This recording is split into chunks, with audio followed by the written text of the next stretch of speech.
ইলিশ মাছের টুকরোগুলো দিয়ে দেব। আর এরকম দারুণ স্বাদের ইলিশ পোলাও যে কোনো সময় কিন্তু খুব চটজলদি বানিয়ে নিতে পারবেন। বলেছিলাম না আজকের এই রেসিপির সাথে খাওয়ার জন্য কোনো কিছুই লাগবে না।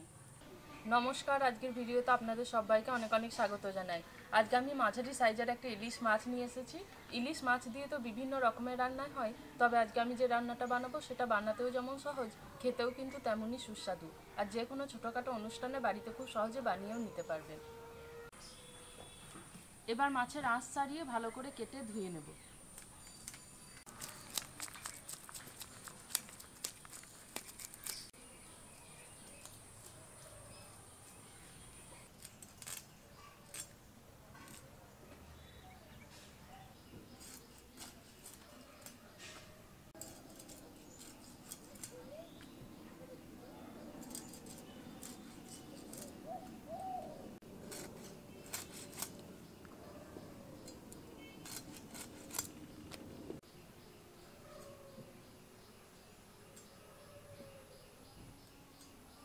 মাছটাকে আমি কেটে নিয়েছি, মাছের মাথা আর লেজাটা রেখে দেবো, পিসগুলো নেব।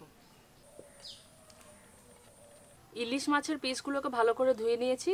এবার এর মধ্যে পরিমাণ মতো লবণ দেব আর হলুদ গুঁড়ো দেব।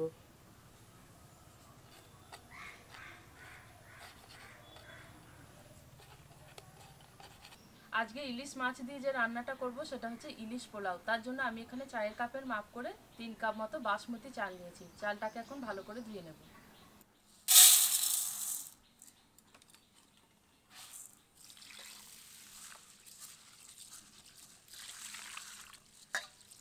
বাসমতি চালগুলোকে ভালো করে ধুয়ে নিয়েছি। এবার অল্প জলে কিছুক্ষণ ভিজিয়ে রাখবো। কড়াইতে পরিমাণ মতো সর্ষের তেল দেব। দুটো মাঝারি সাইজের পেঁয়াজ কুচো করে নিয়েছি। এই পেঁয়াজগুলোকে বেরেস্তার মতো করে ভেজে নেব।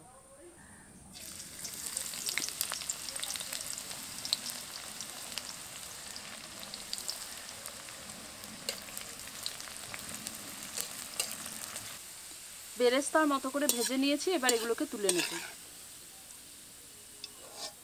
এগুলো কিন্তু খুব বেশি পুড়িয়ে ভাজবো না। লবণ হলুদ মেখে রাখা ইলিশ মাছগুলো এবার ভেজে নেব।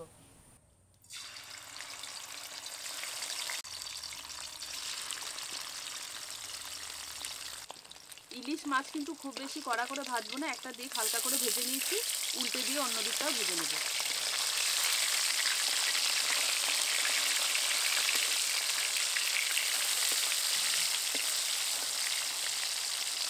মাছগুলোকে একদম হালকা করে ভেজে নিয়েছি, এবার তুলে নেব।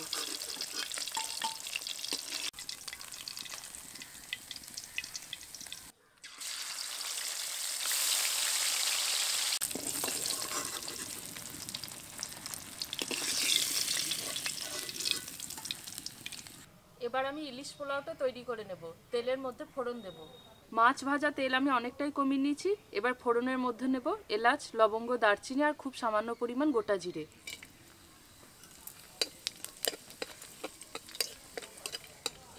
তিনটে চেরা কাঁচা লঙ্কা দেব।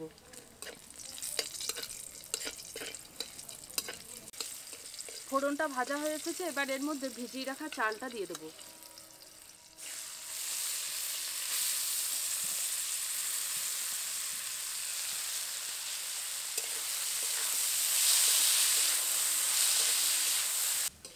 এবার চালটাকে কিছুক্ষণ ভালো করে তেলের মধ্যে নাড়াচাড়া করে নেব।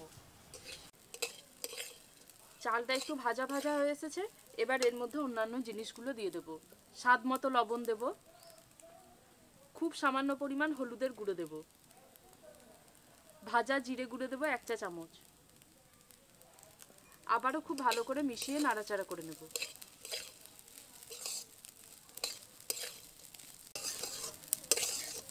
আর এই চালটা কিন্তু খুব অল্প আছে, ভালো করে নাড়াচাড়া করব।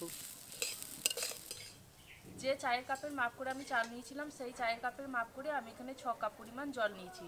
চালের ডবল জল নিয়েছি। এবার এই হালকা গরম জল দিয়ে দেব।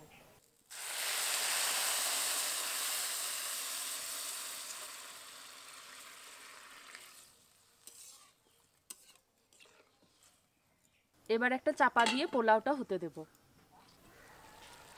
জলটা কিন্তু বেশ অনেকটাই টেনে এসেছে।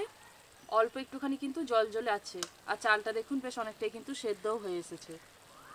এবার একটু জল জলে থাকতে এর মধ্যে দিয়ে দেবো স্বাদ মতো চিনি।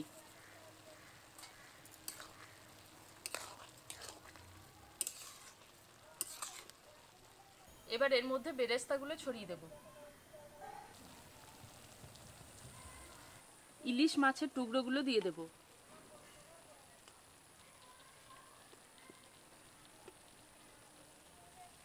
হালকা করে নাড়াচাড়া করে মাছের টুকরোগুলো একটু ঢাকা দিয়ে দেব।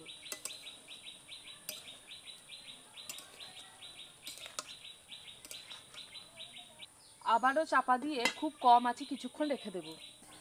বেশ কিছুক্ষণ ঢাকা দিয়ে রেখে দিয়েছিলাম, এখন কিন্তু জলটা একদম শুকনো হয়ে গেছে, বেশ অনেকটাই কিন্তু ঝরঝরে হয়ে এসেছে পোলাওটা।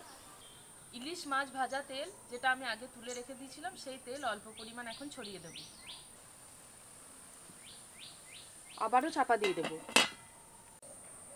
কড়াইটা এখন নামিয়ে কিছুক্ষণ চাপা দিয়ে রাখবো। আর পোলাও কিন্তু সঙ্গে সঙ্গে তুলতে গেলে চালগুলো ভেঙে যায়, খুব ভালোভাবে ঝরঝরে হয় না। আর এই সময় চাপা দিয়ে রেখে দিলে পোলাও খুব ভালো ঝরঝরেও হয়। বেশ কিছুক্ষণ চাপা দিয়ে রেখে দিয়েছিলাম, এখন দেখায় কীরকম হয়েছে। এই দেখুন কত সুন্দর ঝরঝরে হয়েছে, উপর থেকে নিচে পর্যন্ত কিন্তু খুব সুন্দরভাবেই ঝরঝরে হয়ে গেছে।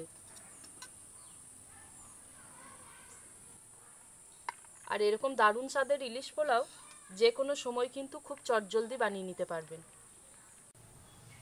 বলেছিলাম না আজকের এই রেসিপির সাথে খাওয়ার জন্য কোনো কিছুই লাগবে না। আজকে বানালাম চটজলদি ইলিশ পোলাও, কেমন লাগলো জানাবেন। আর আজকের ভিডিওটা এখানেই শেষ করছি, দেখা হচ্ছে পরের ভিডিওতে নতুন একটা রেসিপির সাথে। সবাই খুব ভালো থাকবেন, সুস্থ থাকবেন। আর আজকের রেসিপিটা ভালো লেগে থাকলে বাড়িতে একবার তৈরি করেও দেখতে পারেন।